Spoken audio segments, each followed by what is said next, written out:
হামিদা ওয়া নুসাল্লি আলা রাসূলিহিল কারীম, আম্মা বাদ।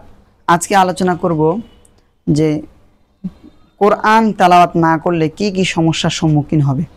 একজন মুসলমান হিসেবে প্রত্যেকটা মুসলমানের উচিত কোরআনুল কারীম তেলাওয়াত করা। এটা এক ধরনের একটা কোরআনের হক।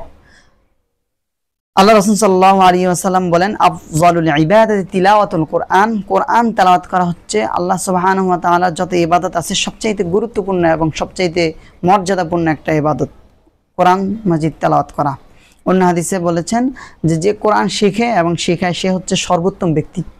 অতএব কোনো ব্যক্তি যদি কোরআনকে তেলাওয়াত না করে এবং এই কোরআনের অবহেলা করে, সে দুনিয়াতে লাঞ্ছনাকর শাস্তি পাবে এবং তার দিলে আস্তে আস্তে তার দিলটা মরে যাবে, ইবাদতে আগ্রহ সে নষ্ট করে ফেলবে এবং হাসরের ময়দানে সেই কঠিন পরিস্থিতিতে বা যখন আপনি মৃত্যুবরণ করবেন অন্ধকার কবরে, কোরআন আপনার সাথী হবে না, কোরআন আপনার জন্য সুপারিশ করবে না।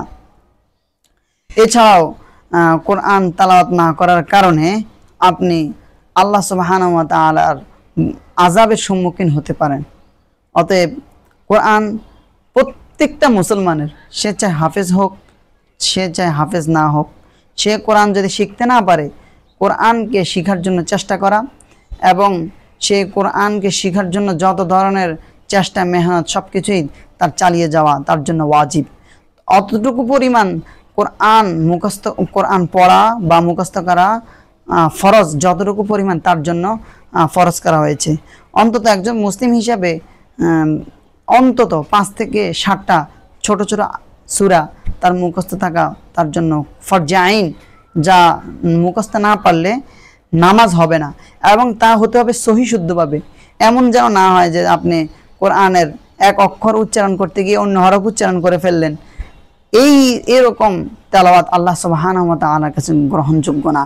কোনো ব্যক্তি যদি কোরআনকে সঠিকভাবে তেলাওয়াত না করতে পারে, সুন্দরভাবে পড়তে না পারে, তাহলে তার নামাজও হবে না এবং তার পিছনেও নামাজ হবে না, আর সে নামাজ নিজে পড়লেও তার নামাজ হবে না।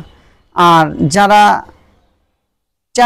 না পারি না, আমরা যদি চেষ্টা করি, ইনশাআল্লাহ আল্লাহ পাক রব্বুল আলামিন এই চেষ্টার বদৌলতে আমাদের সকল ধরনের ত্রুটি বিচ্যুতি ইনশাআল্লাহ আল্লাহ তাআলা আমাদেরকে ক্ষমা করে দিবেন। অতএব সর্বসাকুল্যে আমি যে কথা বলতে চাই সেটা হচ্ছে যে কোনো ব্যক্তি যদি কোরআন তেলাওয়াতে এবং কোরআন শিক্ষার ক্ষেত্রে অবহেলা করে, সে কঠিন থেকে কঠিন বিপদে পড়বে, সে কঠিন থেকে কঠিন বিপদের সম্মুখীন হবে হাসরের ময়দানে। আল্লাহ পাক রব্বুল আলামিন সকল ধরনের বিপদ থেকে আমাদেরকে হেফাজত করুক এবং কোরআনকে ইহতিমামের সাথে তেলাওয়াত করার তৌফিক দান করুক। কোরআনকে যেন আমরা ভালোবাসতে পারি এবং যারা কোরআনকে ভালোবাসে তাদেরকেও যেন আমরা ভালোবাসতে পারি। আল্লাহ পাক রব্বুল আলামিন আমাদেরকে তৌফিক দান করুক। আসসালামু আলাইকুম ওয়া রাহমাতুল্লাহি ওয়া বারাকাতুহু।